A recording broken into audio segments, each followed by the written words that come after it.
नमस्कार दोस्तों। आज हम पढ़ेंगे बौद्ध धर्म। बौद्ध धर्म के बारे में विस्तार से। आइए हम चालू करते हैं। बौद्ध धर्म के संस्थापक और गौतम बुद्ध को कहा जाता है। इन्हें एशिया का ज्योतिपुंज भी कहा जाता है। कई बार क्वेश्चन पूछा गया है कि बौद्ध धर्म के संस्थापक कौन है, तो गौतम बुद्ध के नाम से जाना जाता है और इन्हें एशिया का पुंज भी कहा जाता है, ज्योतिपुंज। गौतम बुद्ध का जन्म 563 ईसा पूर्व में कपिलवस्तु के लुम्बिनी नामक स्थान पर हुआ था। तो कई बार दोस्तों क्वेश्चन आ जाता है कि महात्मा बुद्ध का जन्म कब हुआ था, 563 ईसा पूर्व में कहाँ हुआ था, लुम्बिनी में। ये कई बार पूछा हुआ है क्वेश्चन कि महात्मा बुद्ध का जन्म कहाँ हुआ था, लुम्बिनी में कब हुआ था, 563 ईसा पूर्व। कृपया इसको नोट कर लें।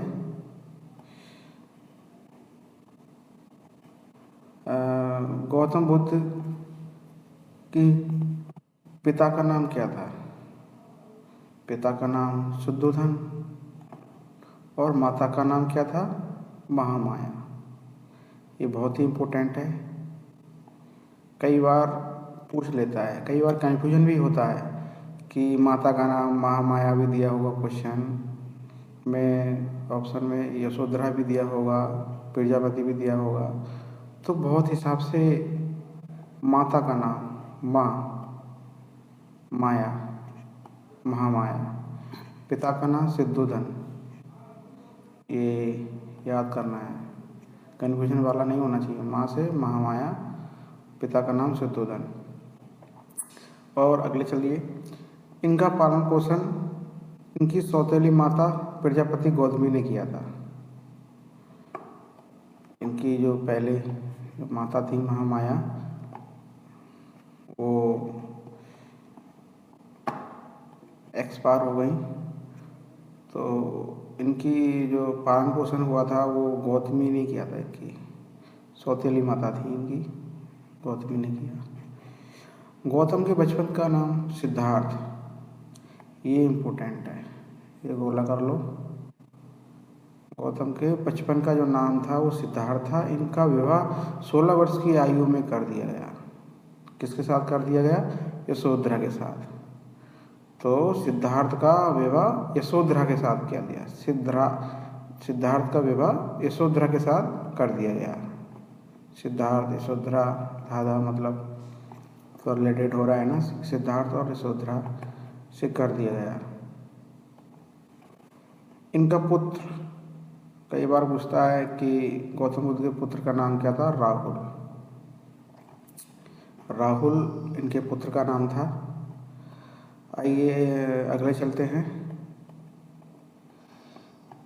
बौद्ध धर्म एक दिन गौतम बुद्ध जो थे, एक दिन अपने साम्राज्य में घूम रहे थे, तब उन्होंने 4 अवस्था को देखा। गौतम बुद्ध मतलब इसमें जो भी साम्राज्य हुआ करता था इनका, वहाँ पर घूम रहे थे, तब इन्होंने देखा बूढ़ा व्यक्ति, बीमार व्यक्ति, सब और सन्यासी। इन 4 अवस्था को देखा गौतम बुद्ध ने। तभी से इनका दिमाग आध्यात्मिक हो गया। बूढ़ा व्यक्ति, अब इसको रिलेट कैसे पढ़ेंगे मैं समझाता हूँ आपको। बूढ़ा व्यक्ति है तो बीमार भी होगा, बीमार है तो किसी दिन मरेगा भी। मरना तो है ही ना, बीमार होके ठीक हो जाना भी, फिर मरना भी है। ये तीनों रिलेट हो रहे हैं आपको। और सन्यासी, ये थोड़ा अलग है, इसको याद कर लेना, नहीं तो ये तीनों रिलेट हो रहे। बूढ़ा व्यक्ति, बीमार व्यक्ति और सब और सन्यासी, इन चारों की अवस्थाओं को देखा। और इन चारों की अवस्था को देखकर गौतम बुद्ध का जो उनकी दिनचर्या थी बिल्कुल बदल गई। सांसारिक जीवन से व्यतीत होकर बुद्ध ने 29 वर्ष की आयु में, मतलब इतना उनको चेंज भयभीत हो गया कि उन्होंने घर त्याग दिया, घर से निकल गए मात्र 29 वर्ष की आयु में, जिसे बौद्ध धर्म में महाविनिष्करण कहा जाता है। ये इम्पोर्टेंट है। गौतम बुद्ध के गृह त्याग जो किया था उसे क्या कहा जाता है बौद्ध धर्म में? तो महाविनिष्करण कहा जाता है। आइए, ज्ञान की तलाश में उधर उधर भटकते रहे और बाद में इन्हें अलार कलाम मिले। अलार इन्होंने अपना गुरु बनाया। उन्होंने अलार कलाम से शाक्त दर्शन की शिक्षा प्राप्त की। जो उनके गुरु थे, ये क्वेश्चन पूछता है कि गौतम बुद्ध के जो गुरु थे उनका नाम क्या था? तो अलार कलाम। कौन सी शिक्षा ली? शाक्त दर्शन शिक्षा ली। आइए अगले चलते हैं। गौतम बुद्ध अपने मित्रों के साथ 5 मित्रों के साथ लगभग कई वर्षों तक तपस्या करी। मतलब 5 मित्र थे, उनके साथ वनों में कई दिनों तक, वर्षों तक तपस्या चलती रही। ज्ञान की तलाश में उधर उधर भटकते रहे। तपस्या के बाद बुद्ध को ज्ञान प्राप्त हुआ। कितने साल के बाद? कितने वर्ष में? 35 वर्ष की आयु में। मतलब अब इन्होंने 29 वर्ष की आयु में तो घर त्याग दिया। 35 मतलब 6 साल बाद करीब इनको टाइम लग गया, 6 साल समथिंग। और आयु में ही इनको 35 वर्ष की आयु में ज्ञान प्राप्त हो गया, कठिन तपस्या में।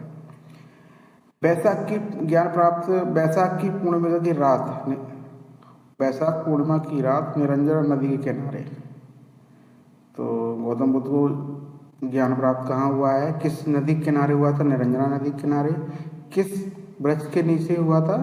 पीपल वृक्ष के नीचे, जिसे बोधि वृक्ष के नाम से राष्ट्र में जाना गया था। तो ये इसमें इम्पोर्टेंट यही है कि किस नदी के किनारे? निरंजना नदी के किनारे। किस वृक्ष के नीचे? पीपल वृक्ष के नीचे ज्ञान प्राप्त हुआ। और इसमें कोई ज़्यादा इम्पोर्टेंट नहीं है। नेक्स्ट स्लाइड पे चलते हैं। ज्ञान प्राप्ति बाद सिद्धार्थ, मतलब ज्ञान प्राप्त हो गया उनको, अब उनका सिद्धार्थ से नाम बुद्ध के नाम से जाने लगे। पहले सिद्धार्थ था, अब जब ज्ञान प्राप्त हो गया तो बुद्ध के नाम से जाने लगे और वह स्थान बोध गया कहलाने लगा। पहले सिद्धार्थ कहा करते थे, फिर बाद में बुद्ध के नाम से जाने लगे। और आगे चलते हैं। बुद्ध ने अपना पहला उपदेश सारनाथ में दिया, जिसे बौद्ध धर्म में धर्म चक्र परिवर्तन कहा जाता है। काफ़ी लोग इसमें कन्फ्यूजन होते हैं कि जब सारनाथ में उपदेश दिया, उपदेश को क्या कहा जाता था? तो धर्म चक्र परिवर्तन, मतलब धर्म जो भी इनका धर्म था उनमें मतलब परिवर्तन करना, उनकी जानकारी को देना लोगों तक, उसको धर्म चक्र परिवर्तन कहा गया। और सभी उपदेश पाली भाषा में दिए गए हैं। तो कई बार क्वेश्चन ये पूछा जाता है कि जो बौद्ध धर्म के उपदेश थे वो किस भाषा में थे? पाली थे, संस्कृत थे, और अरबी थे, फारसी थे। काफ़ी सारे ऑप्शन दे देगा, आप पाली भाषा ही मानना। और एक इम्पोर्टेंट है, बुद्ध ने सर्वाधिक उपदेश कहाँ दिए? कौशल देश की राजधानी श्रावस्ती। सर्वाधिक अगर पूछेगा तो श्रावस्ती सर्वाधिक रेट हो रहा है ना, सर्वाधिक श्रावस्ती। और पहला उपदेश तो सारनाथ। ठीक है, पहला उपदेश सारनाथ, सबसे ज़्यादा पूछेगा तो श्रावस्ती। ठीक है, रेट करके पढ़ लेना आप इसको। और इसके कुछ तथ्य दिए हुए हैं। संसार में दुख से भरा है, संसार दुख से भरा है, हर दुख का कारण है, दुख का कारण इच्छा है, दुख निवारण मार्ग इच्छा पर नियंत्रण पाना।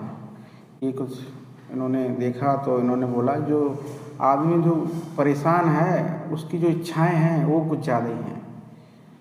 और गौतम बुद्ध के 3 रत्न थे, बुद्धम, धर्म और संघ। ये बौद्ध धर्म के आधार स्तंभ हैं ये तीनों को आप रिलेट कर लेना, बुद्ध, धर्म, संघ।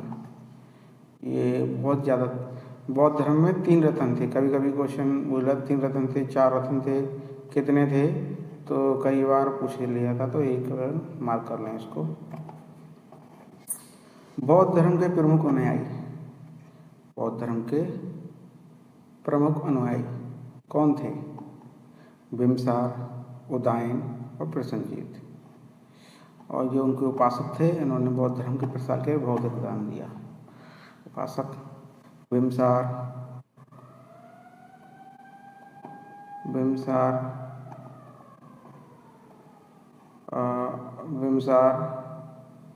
मगध के जो बहुत आरंभिक अनुयायी में से एक थे।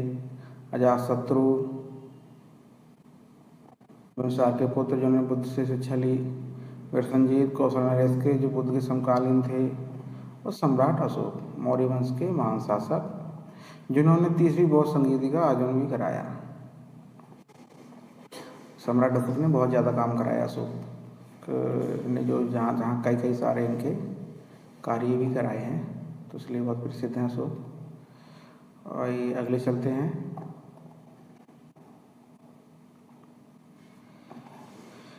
ये इम्पोर्टेंट होने की वजह से ना ये हर स्लाइड में मैंने दिया है, इनको रखा है। ये जो अनुयायी थे इनके बिम्बसार, उदयन और प्रसेनजीत। और ये भी उपासक का एक स्लाइड में मैंने रखा है। इन बौद्ध धर्म जो था बाद में मतभेद हो गया, तो ये दो भागों में विभाजित हो गया, एक भिक्षुक, एक उपासक। बौद्ध धर्म का प्रचार करने के लिए संन्यास ग्रहण जीवन करना पड़ता था। इसमें भिक्षुक अलग घर से नाता होता तो मैं कोई नहीं फर्क पड़ता, कोई भी फर्क नहीं रखना है, कोई नाता नहीं रखना है, इन्हें कहा गया था भिक्षुक। उपासक उन्हें कहा गया था जो गृह जीवन व्यतीत करते हुए, जो आजकल हम लोग रह रहे हैं, और इनका जो भी है गृह जीवन व्यतीत करते हुए बौद्ध धर्म का अपनाना और प्रचार करना। बौद्ध धर्म में शामिल होने के लिए उम्र की जो सीमा थी वो 15 वर्ष थी। आयु जो सीमा थी वो 15 वर्ष थी। इसमें ही इम्पोर्टेंट है। अब आगे बढ़िए। बौद्ध धर्म ये मैंने हर स्लाइड में इसलिए रखा है कि ये इम्पोर्टेंट है थोड़ा सा, इसलिए याद रहे आपको। इनके कुछ प्रमुख प्रतीक थे, जैसे कमल। जब बच्चा पैदा होता है तो कमल, जन्म के टाइम में कमल नहीं होता है, कमल कोमल कोमल जैसे हाथ होते हैं उसके। स्टेरिडेड बोलो इसको। गृहता, जब घर से भाग जाओगे तो घोड़े की तरह भागोगे कि यहाँ जाऊँ वहाँ जाऊँ। ज्ञान, पीपल, जो मैंने बताया था, पीपल बोधि वृक्ष के नीचे, जो मतलब ज्ञान कहाँ। निर्वाण, पदचिन्ह, मृत्यु, स्तूप। तो बाकी सारा रिलेट हो रहा है, बस निर्वाण का पदचिन्ह का ही थोड़ा सा याद करना है इसको, बाकी सारा रिलेट हो रहा है। मृत्यु, स्तूप कहा गया।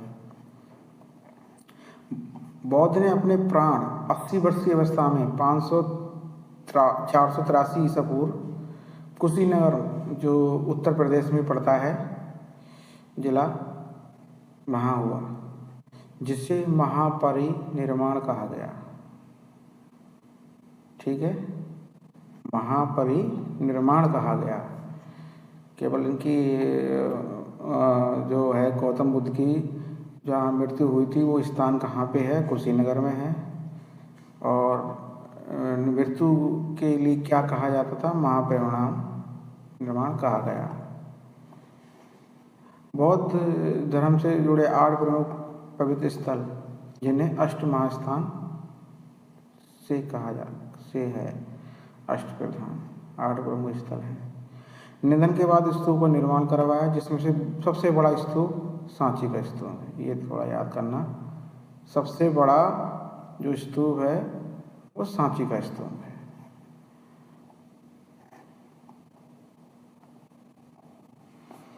और उसके बाद चलते हैं हम लोग बौद्ध धर्म में जो संस्कृतियाँ हुई हैं वो 4 हुई हैं, प्रथम, द्वितीय, तृतीय, चतुर्थी।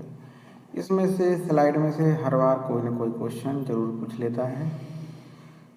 कब हुई है, कहाँ हुई है, संरक्षण कौन था, ये इम्पोर्टेंट है।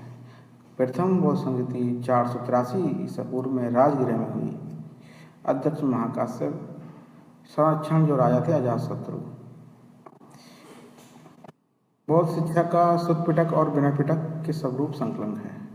इम्पोर्टेंट ये है और ये है।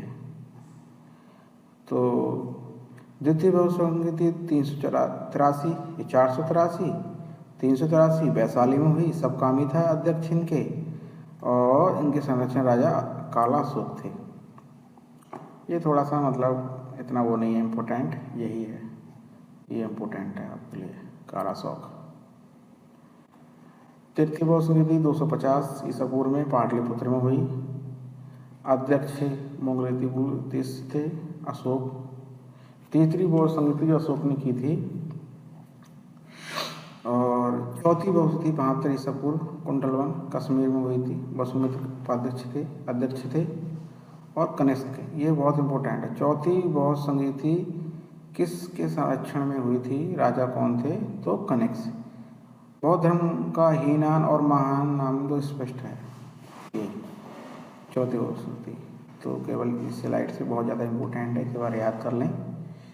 और बहुत ही इम्पोर्टेंट मतलब ये पूरा स्लाइड है, आप उसको कहीं ना कहीं नोट कर ले। चौथी बौद्ध संस्कृति के बाद बौद्ध धर्म 2 भागों में बट गया, हीनयान और महायान। हीनयान और महायान। हीनयान छोटा मार्ग रूढ़िवादी मार्ग था और महान बड़ा मार्ग था। बौद्ध धर्म को केवल महान शिक्षक और महापुरुष मानता है। ये यहाँ मूर्ति पूजा एवं कर्मकांड का विरोध होता था, मतलब मूर्ति कर्मकांड का विरोध होता था। इसके अनुयायी कठोर तपस्या द्वारा अभिव्यक्ति के रूप में निर्वाण मुक्ति ज्ञान प्राप्त करने में विश्वास रखते थे। इसकी जो भाषा थी वो पाली थी। तो आप हीनयान जो था छोटा मार्ग था और इसकी जो भाषा थी पाली थी। अब आइए महायान, बड़ा मार्ग परिवर्तनवादी। ये बुद्ध को ईश्वर या भगवान का अवतार मानता है। जो महायान है ये बुद्ध को ईश्वर और अवतार मानता है, ये महायान। ये मूर्ति पूजा और मंत्रों का विशेष कर्मकांडों को समर्थन है, मतलब इसमें मूर्ति पूजा का उन्होंने समर्थन दिया है, इसमें विरोध किया है। इसके अनुयायी बौद्धिस्ट के आदर्श में विश्वास करते हैं, यानी दूसरों की भलाई के लिए निर्वाण में देरी करना। चौथा है इसमें धार्मिक भाषा संस्कृत में दी है। इसमें प्रमुख जो इनकी भाषा थी वो पाली थी और ये धार्मिक भाषा संस्कृत दी है। तो केवल हीनयान में संस्कृत है और महायान में और हीनयान में पाली है और महायान में संस्कृत है। केवल इसको नोट कर लें, महायान में संस्कृत और हीनयान में पाली। अन्य बौद्ध संकेत के इस्तेमाल में संरक्षण जैसे अजातशत्रु, कालाशोक या अशोक हैं।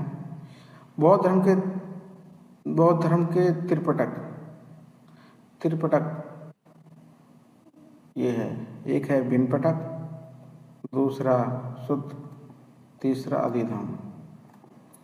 विनय पिटक, शुद्ध और अधिधम, इन तीनों को संक्षिप्त विवरण को ही त्रिपिटक कहा जाता था।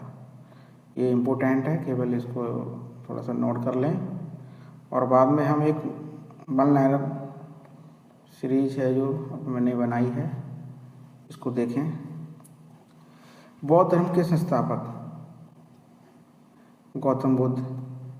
बौद्ध धर्म का जन्म 563 ईसा पूर्व में परामर्श लुम्बिनी में हुआ था।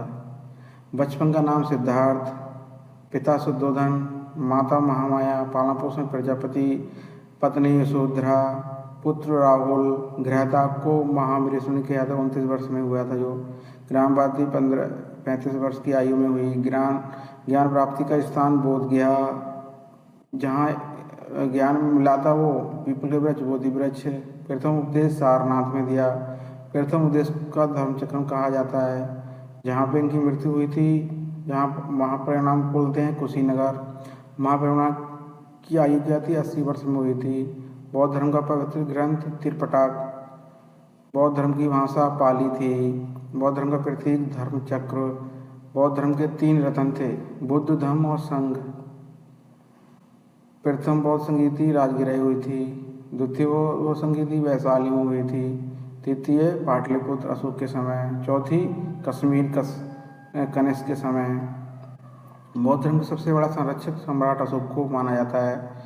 बौद्ध धर्म के 4 तीर्थ लुम्बिनी, बोध गया, सारनाथ और कुशीनगर। ठीक है, कुशीनगर में तो मतलब उनकी मृत्यु हुई थी, सारनाथ में पहला उपदेश दिया था और लुम्बिनी में जन्म हुआ था। बौद्ध के प्रथम शिष्य कौंडिन्य थे। ये क्वेश्चन नया है, पूछ रहा है ये। बौद्ध के प्रथम शिष्य कौंडिन्य थे। बौद्ध धर्म का मूल सिद्धांत 4 आर्य सत्य। 4 आर्य सत्य। अब ये बनाए में क्वेश्चन थोड़ा सा देख के जाएं, इनमें कुछ ना कुछ बहुत ही ज़्यादा इम्पोर्टेंट है, कुछ ना कुछ इसमें आपको ज़रूर मिलेगा। और आइए हम आज यहीं तक करते हैं समाप्त, फिर मिलेंगे नेक्स्ट वीडियो में। Thank you.